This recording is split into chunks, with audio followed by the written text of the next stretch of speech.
boys. I want to talk this morning about the upper room.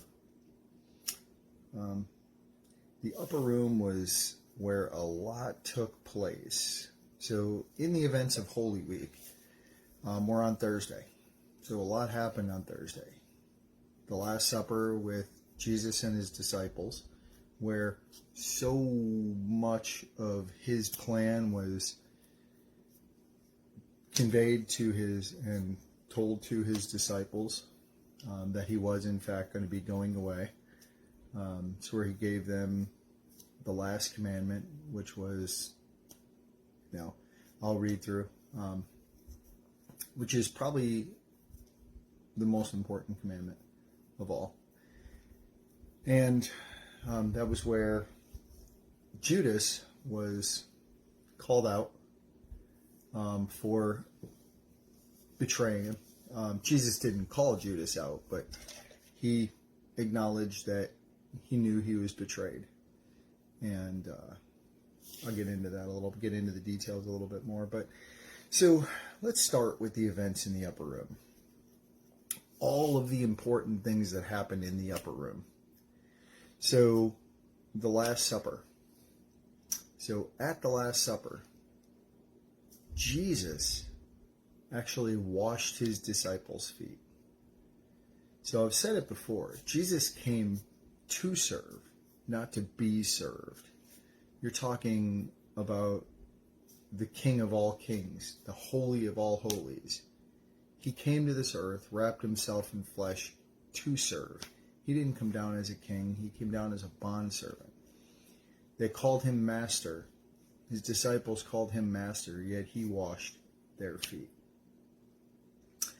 And he actually showed them something very important in how to love one another and how to serve one another humbly. And you've heard me mention it in previous videos about that is the most important relational factor in any relationships. We so often want to be selfish, but Jesus came to serve others, not to be served. So,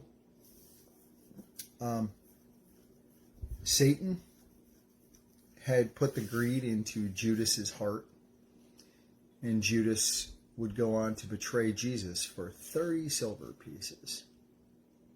So Jesus knew it was going to happen. Of course, Jesus knew all. So he knew exactly what was going to happen and exactly how everything was going to unfold. So I'm going to read through John 13, 33 through 35. And just how probably one of the most powerful verses that comes from the upper room. I mean, there are so many. If you ever want to read through all of the upper room, read through John 13 and 14. So verse 33 through 35 talks about little children, I shall be with you a little while longer. You will seek me. And as I said to the Jews, where I am going, you cannot come. So now I say to you, a new commandment I give to you, that you love one another as I have loved you, and that you also love one another. By this we will all know that you are my disciples, if you have love for one another. So Jesus is telling him right there, if you're my disciple, you know to love one another, as we also should love one another. So, important piece there. Plus, Jesus was going to go on and predict Peter's denial. The one Jesus loved, Jesus loved. If you read it in Peter,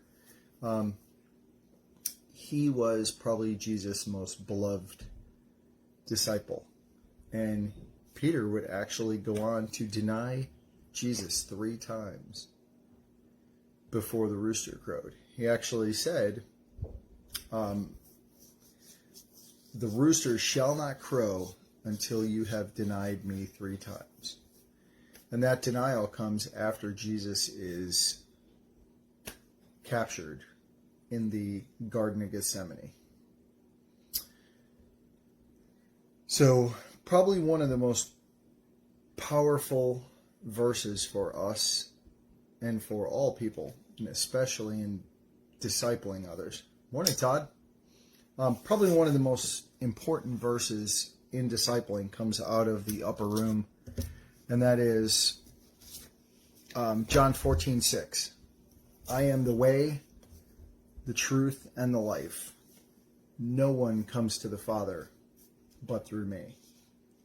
So Jesus was saying right there that I'm it. Believe in me. I am in my Father, and my Father is in me. And when we believe in him, we are in him, and we are reconciled to him. So he is the way, he is absolutely the truth, and he is the life.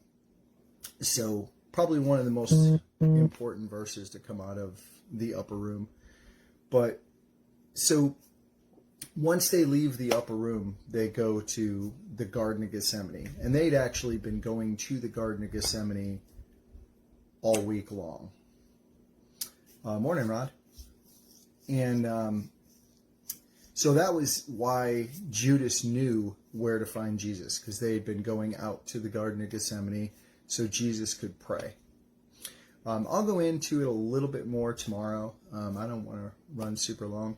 There's a lot that happens in the garden, and there's that whole, from garden to crucifixion, there's a lot that happens. And including Jesus healing one of the Roman guards. So we'll talk about that a little bit more tomorrow. Today I just kind of wanted to touch on everything that was going to happen in the upper room, because the upper room is such a powerful scene for what was going to take place tomorrow, which is Jesus' crucifixion. So I love you guys. You guys have an absolutely blessed Thursday. The weekend's almost here. I love you guys.